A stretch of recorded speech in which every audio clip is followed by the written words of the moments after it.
2009, deep in Mongolia, two North Korean Special Forces agents, Magnolia and Cheol-sung, storm into a hotel crawling with enemies. Their mission, steal classified intel. Magnolia rifles through a room while Cheol-sung eliminates threats with brutal precision. But then, Magnolia's phone buzzes. It's her father. His voice is low and urgent. "You need to get out now. They're after you. Trust no one." Before he can say more, bang! A bullet cuts his words short. Seconds later, Cheol-sung bursts into the room, but his sudden appearance triggers her father's warning in her mind. Overcome with suspicion, she raises her weapon and shoots him. Without a second thought, Magnolia crashes through the window, vanishing into the night.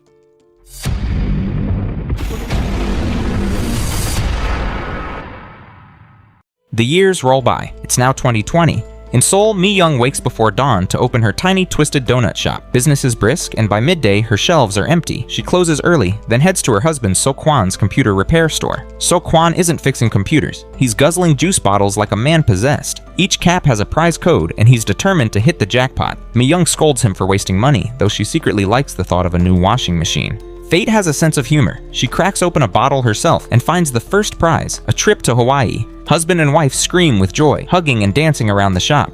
But their celebration dies as quickly as it began. Mi-young insists they can't afford a vacation. Closing their shops for a week would be disastrous. She plans to sell the cap online and buy that laundry machine instead. The mood at home isn't any brighter. Their daughter, Nari, trudges in after school. Mi-young checks her phone and discovers Nari has been in trouble again. She hurt another student. After a scolding, Nari bursts into tears, blurting out the truth. She's tired of being teased for not having a phone, for never going on trips, for always being the odd one out. That night, Mi-young tucks her daughter in and rethinks everything. Seeing Nari cry stabs at her heart. Maybe, just this once, they should go. After a quiet talk with Sok-hwan, she agrees. Hawaii it is. The couple celebrates, but in the process, Sok-hwan accidentally kicks their old washing machine, and it sputters back to life. The next day, the family rushes to get their passports. At the same time, somewhere across the city, a mysterious woman books her own flight to Hawaii. Elsewhere, Cheol-sung resurfaces. His orders? Capture Magnolia, alive. She's been off the radar for 10 years, but intel says she'll soon be boarding a plane to Hawaii. Departure day arrives. Mi-young still insists on opening the shop before leaving, making them nearly late. They finally reach the airport shuttle and rush in just before the gate closes. Among the passengers, Cheol-sung, the veiled, mysterious woman, and a group of South Korean special agents led by Kim Ha-rim, also hunting Magnolia.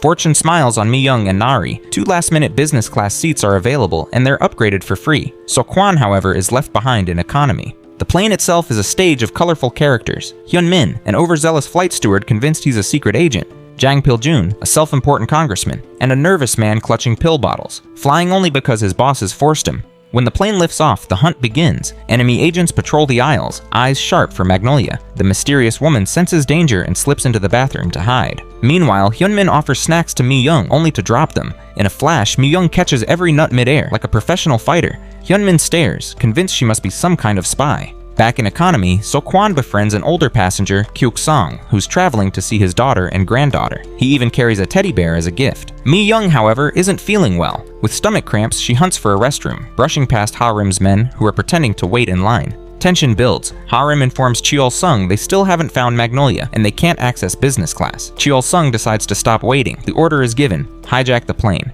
Hyun-min overhears, but when he tries warning a fellow steward, she dismisses him as a fantasist. Moments later, chaos erupts. The hijackers storm the cockpit, holding crew at gunpoint. Passengers are herded together. Mi-young is overlooked. The clumsiest agent fails to check her stall properly. Elsewhere, turbulence knocks a food cart across the aisle, accidentally trapping another hijacker inside a back room. Congressman Pil-jun arrogantly assumes the hijackers are after him. They aren't. He's shoved into economy like everyone else. Meanwhile, South Korea's National Security Service learns of the hijacking, but they're not panicking yet. After all, they planted an agent on board. There's just one problem. That agent is the nervous man. He's overdosed on sedatives and is snoring away while being dragged like luggage. Cheol-sung unmasks the mysterious woman, only to discover she's not Magnolia at all. She's An Sarah, a famous actress traveling incognito. Then comes the real revelation. National Security identifies the hijacker's true target, Magnolia. She defected from North Korea years ago, vanishing into South Korea under a new identity. With plastic surgery and a fabricated past, she's been hiding in plain sight. Magnolia is Mi-young. Still locked in the bathroom, Mi-young hears Cheol-sung's voice over the intercom, demanding Magnolia reveal herself. Memories flood her mind. Her father's death, the night she shot Cheol-sung, her escape, her new life with Sok-hwan, and the birth of Nari. Her heart pounds. She doesn't want to lose her family, but hiding is no longer an option. When a hijacker tries to grab her, instinct takes over. She strikes with deadly precision, knocking him unconscious. For the first time in 10 years, Magnolia resurfaces. She dons a steward's disguise, steals Hyun-min's smartwatch for communication, and begins moving through the plane. One by one, she ambushes agents, burning the passenger list, disguising herself, and slipping into the economy cabin to protect her daughter. To keep Nari calm, she covers her face with a visor and takes down the guard with ruthless efficiency.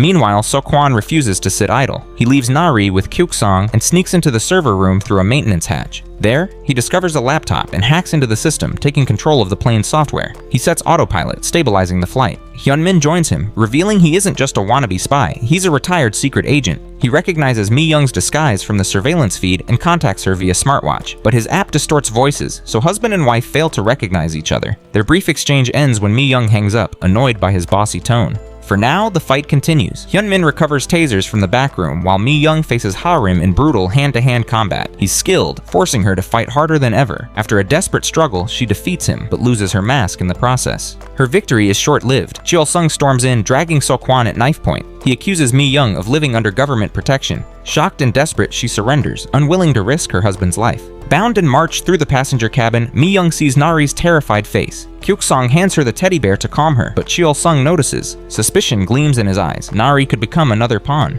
The storm inside the plane is only just beginning. Cheol-sung eyes Nari suspiciously, but the little girl quickly lies. She points at actress An Sarah and blurts, "That's my mom." The cabin erupts in whispers. The tabloids never mentioned An Sarah having a child. At first, the actress protests, but when Nari leans close and whispers, "Please help me," Sarah softens. For the sake of the child, she agrees to play along. In the back room, Mi-young sits tied beside her husband. She can't shake the thought that everything may have been a lie. Was Seok-hwan really just a government agent assigned to watch her? Sensing her despair, Seok-hwan speaks. He admits he was once an operative. Years ago, he'd been tasked with monitoring her. But then, one night, he'd been cornered by thugs. It was Mi-young, aka Magnolia, who stepped in and saved him. She even shared her food with him. His words shatter her doubts. Tears well up. For the first time since the hijacking began, Mi-young allows herself to believe in love again. Back in the cabin, passengers whisper nervously. One manages to find the knife Mi-young had earlier deflected. Quietly, he cuts their bonds. Hope flickers, but then a hijacker returns. Before panic can spread, two passengers suddenly rise. With shocking speed, they attack the agent, dropping him in seconds. The crowd gasps. These men aren't innocent bystanders. They're Ha-rim's hidden operatives. They march to the cockpit and kick Cheol-sung aside, declaring Ha-rim the new commander. Cheol-sung had planned to take Mi-young alive to his government. Ha-rim has no such interest. His plan? Parachute out with Mi-young, sell her to the highest bidder, and let the plane crash with everyone else inside. Cheol-sung protests, but Ha-rim's men beat him down and drag him away. The pilot is forced to descend. Oxygen masks drop. Screams fill the cabin. In the chaos, Cheol-sung is tossed into the back room with Mi-young and Seok-hwan. For the first time since Mongolia, the two face each other in silence. Mi-young demands to know the truth. Why has he chased her for 10 years? Cheol-sung finally explains. Her father built a nuclear vault. Its lock can only be opened with her iris. His mission was never to kill her. It was to bring her back alive. 10 years ago, when she shot him, it wasn't betrayal on his part. He too had been backstabbed by his own men. Before Mi-young can process this revelation, the ceiling panel pops open. Hyun-min drops in, grinning like he's James Bond. Together, the group breaks free. The plan is simple. Seok-hwan returns to the server room, fighting to override the descent and stabilize the autopilot. Hyun-min cuts the cabin lights, creating chaos. Mi-young and Cheol-sung head into the cabin, ready to battle Ha-rim's men. The fights erupt like firestorms in the dark. Passengers, inspired by Mi-young, join the fray, swinging trays, bottles, anything they can grab. Cheol-sung's combat skills and Mi-young's lethal precision cut through the hijackers. Together, they overwhelm Ha-rim and drag him into custody. For the first time, the passengers cheer, but their relief is too early. Nari clutches her teddy bear when Kyuk-song approaches with kind eyes, only to snatch her as a hostage. A gunshot echoes. Cheol-sung collapses. Kyuk-song sneers, revealing the truth. He was the man who murdered Mi-young's father, and now he'll kill her daughter too unless Mi-young surrenders. To prove he's not messing around, he shot Seok-hwan as well. Heartbroken, Mi-young forced to comply. She hugs Nari tightly, whispering something in her ear. Then she straps on the parachute Kyuk-song forces upon her. He blows open the cabin door, roaring wind filling the plane. At the last second, Nari tosses her teddy bear outside, just as her mother instructed. A split second later, it detonates. The teddy bear was a bomb. The explosion engulfs Kyuk-song midair, erasing him forever. Mi-young stumbles back inside, gasping, clutching Nari. Seok-hwan lies on the floor, not moving. Mi-young screams, trying to check on his wound, but underneath, a bulletproof vest. Relief floods her heart. Turns out, Cheol-sung had slipped it to him earlier. Cheol-sung himself is fading fast. Knowing the authorities will arrest him if he lands, he chooses his own fate. With a parachute on, he nods one final farewell to Mi-young and her family. Then he leaps into the sky, vanishing. The battle is over. The hijackers are tied down. The passengers are safe. The cockpit stabilizes under Seok-hwan's hacked autopilot. When ground control orders the plane back to South Korea, Seok-hwan refuses. He didn't fight through all this just to miss their vacation. Congressman Pil-jun tries to object, waiving his rank. But before he can finish, Hyun-min fiddles with a taser, accidentally discharging it straight into Pil-jun. The pompous politician collapses, twitching. The passengers roar with laughter. Even the captain can't resist. With a grin, he changes course. "Fuel is low," he tells ground control. "We'll land in Hawaii." And so they do.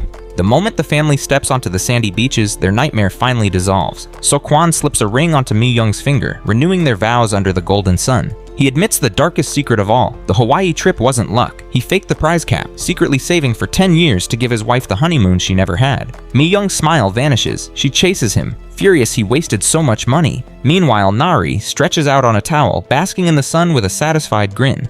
Back on the plane, the nervous undercover agent finally wakes up. He blinks, confused, staring at hundreds of missed calls and frantic texts demanding he handle the hijacking. His mission? Failed before it even began. Thanks for watching. If you haven't subscribed yet, please do. I'll see you in the next video.